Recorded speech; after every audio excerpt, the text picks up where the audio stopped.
morning, Joe. How are you today? Oh, hi, Colin. I'm fine. I'm so sorry I'm late, but the traffic was heavy because of a sleeping policeman in the road. But how come you ran into a sleeping police officer in the road? Oh, no, I meant a bump in the road that reduces the speed of the traffic. I see.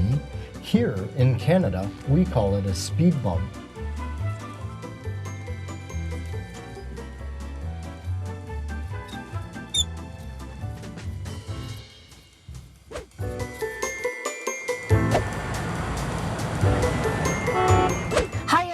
In this video, we'll be focusing on transportation vocabulary. I remember a few misunderstandings related to transportation when I first came to Canada. But we both speak English. Do Canadians get confused with your vocabulary? Oh yes, they do. But then, it's interesting to learn new things. Let's practice a few of these frequently used terms from each of our countries and see if we can guess each other's words. Great. Okay, so let's start with zebra. Zebra crossing. Joe, what do zebras have to do with transportation? Oh, I'm kidding.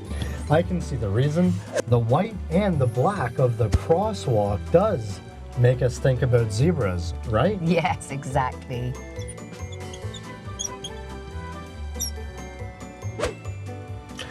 Here, we drive on a highway. Highway? Do you call it highway because the road is higher or because of the high speed? Actually, both reasons could be correct, eh? Nowadays, highways are generally elevated roads we drive on at high speeds. Oh, well, in England, highways were public roads maintained by the Crown, but we don't use that word anymore. Ever since the introduction of motor cars, we call it a motorway. But it's really tricky for the English learners, isn't it? Yeah.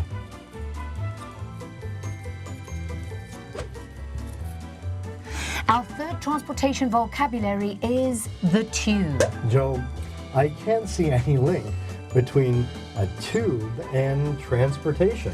Well, we use the nickname the tube because of its shape. It's like a tube or a tube, like a test tube or a tube of toothpaste. Are you referring to the subway?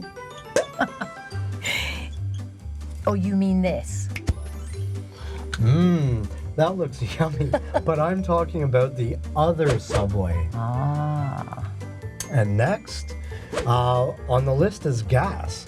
Oh, I do prefer a gas stove to an electric stove, but I'm interested to see how this relates to our topic. Joe, I always enjoy your British sense of humor. I do agree with you that there is a chance that people mix up this word, gas or gasoline, with natural gas like the one used for cooking.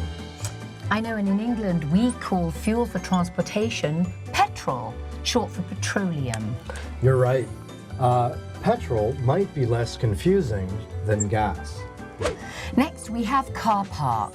Please don't tell me it's a place where cars play outside like kids. Well, it is a place where cars go, but not to play, to park. Oh, that's the parking lot.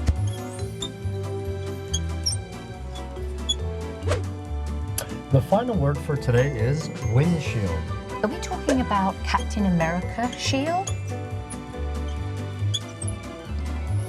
Absolutely not. It can't protect us from Thanos, but it will protect us from the wind. I know, it's windscreen in England.